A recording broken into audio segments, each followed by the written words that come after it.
Hello and welcome to this tutorial highlighting some of the new bitmap editing tools introduced in Build 8 of Scilab 7.1. Take a look at this really simple way to eliminate unwanted backgrounds from bitmap images. In this first example, I want to finish off the design by placing the iguana, which is a bitmap, on top of my other objects, which are all vectors. The problem I have is that the bitmap object has this annoying white box around it, and this needs to go.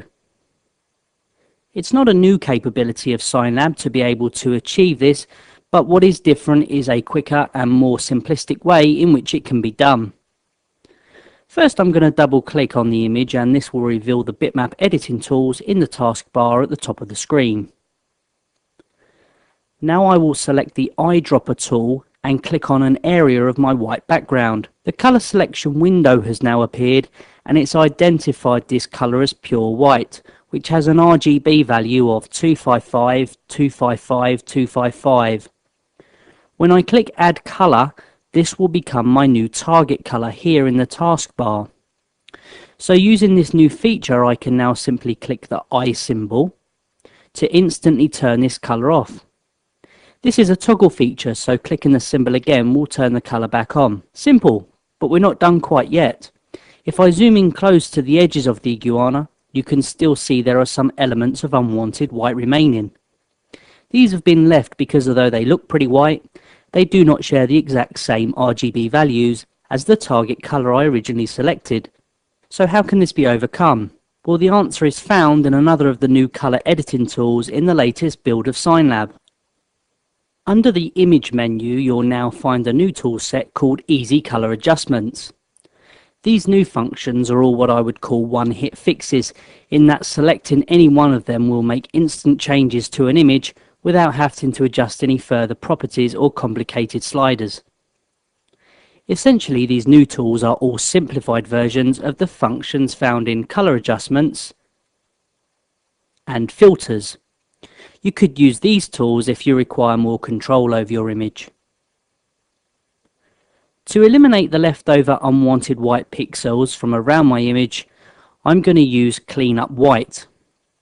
This new tool will make colours that are close to white, pure white. Now to complete the image, I simply click the Transparent Colour tool again, and this time you'll see a much more pleasing result. With all the annoying white debris from around the image gone, this job can now be sent to print. The beauty of this feature is its speed and simplicity, and this function can be run multiple times if necessary, so if your first attempt does not quite eliminate all white areas from your background, then simply click Clean Up White again, and this will improve the results.